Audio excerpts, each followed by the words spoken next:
Alors, moi je m'appelle Virginie et j'habite à Brest. J'ai 34 ans. Et toi, ma puce? Alma, Et t'as quel âge? 5 ans. Donc là, on est dans notre maison à Saint-Marc, qui est une baraque qu'on a achetée en 2012. C'est une maison qui date de 52, donc juste après-guerre. À l'époque, c'était que des champs tout autour. Apparemment, il y avait une ferme et ça faisait d'ailleurs pas partie de Brest. C'était une commune séparée de la ville de Brest qui a été rattachée dans les années 70. Il y a une autre baraque complètement identique à la nôtre, juste à côté.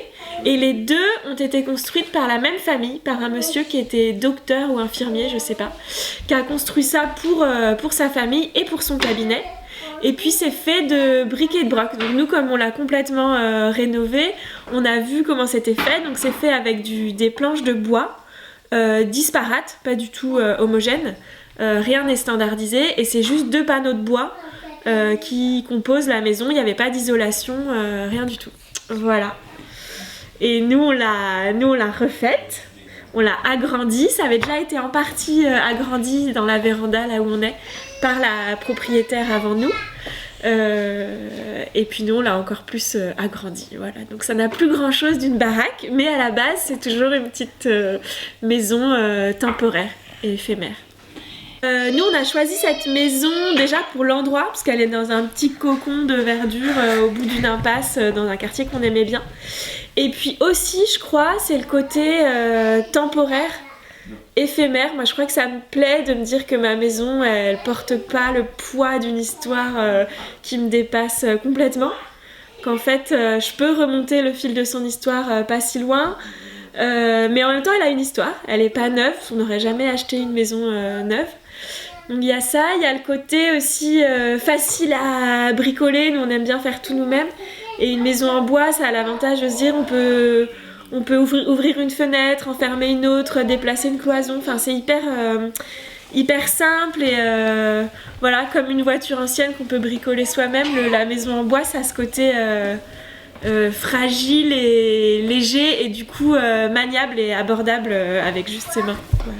On l'a aimé tout de suite et on l'a acheté le soir même. Donc, mais on est un peu comme ça, mais on s'est pas trop posé de questions. Ouais, c'était clair et net. Et d'ailleurs, moi je me suis toujours dit que j'aimais bien voyager léger dans la vie, mais ça me pose problème maintenant cette maison parce que je l'aime trop. Donc je me dis mince, j'ai du mal à m'imaginer vivre ailleurs parce qu'en fait, le fait qu'elle soit en bois, qu'elle ait cette histoire de maison temporaire, éphémère, construite dans l'urgence. Je sais pas, elle raconte quelque chose à la fois de la ville de Brest.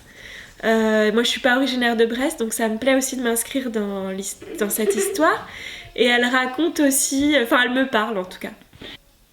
Qu'est-ce qui te plaît dans cette maison? Souvent tu dis que tu voudrais jamais déménager, alors moi ça m'angoisse un peu. Mais pourquoi tu dis ça? J'aime bien ma chambre.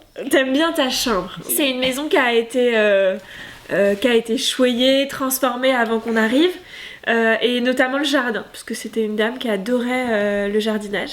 Donc elle a hyper bien planté ce jardin et elle a fait que ça fleurit à peu près à chaque mois de l'année de façon circulaire. Voilà. J'aime bien les histoires de maisons aussi et du coup ça m'a interrogée, donc je suis déjà allée interviewer notre voisin qui a exactement la même maison pour voir pourquoi lui avait acheté cette maison, qu'est-ce qu'il ressentait dedans, enfin, et puis aussi l'interroger sur l'histoire parce qu'il connaît un peu mieux, lui c'est un Brestois vraiment de Saint-Marc depuis des années, donc il connaît un peu mieux l'histoire et on doit faire un apéro avec le fils du monsieur qui a construit les maisons et donc qui a grandi ici quand il était petit.